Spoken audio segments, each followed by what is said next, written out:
La Mancomunitat Camp de Túria ha reunit per segona vegada la Mesa de Formació i Ocupació de l'ENS supramunicipal.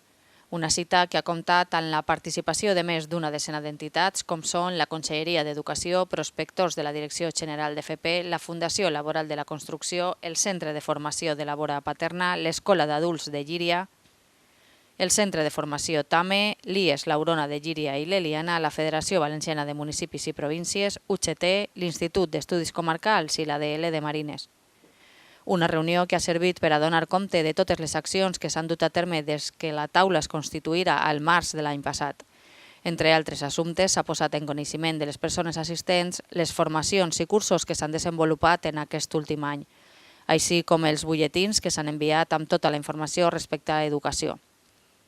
S'ha recordat la lupa d'actualitat que es va fer per a tractar el foment i el coneixement de l'AFP, la publicitat i difusió que es fa de totes les campanyes en les xarxes socials de la Mancomunitat, l'espai virtual creat en la pàgina web per a oferir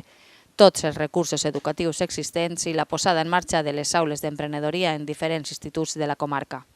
En aquest sentit, les persones que han participat han indicat que seria molt interessant dur a terme projectes transversals entre les diferents taules creades en l'ENS supramunicipal. Agricultura, comerç, indústria i formació són eixos que units poden oferir moltes possibilitats a la comarca. Així, entre altres assumptes, s'ha decidit que la Mancomunitat Camp de Túria doni més difusió a les graelles orientatives quant als certificats de professionalitat, graus mitjans i superiors, així com utilitzar les xarxes socials per a donar difusió a les campanyes que es llancen des dels centres que ofereixen cicles formatius i certificats de professionalitat.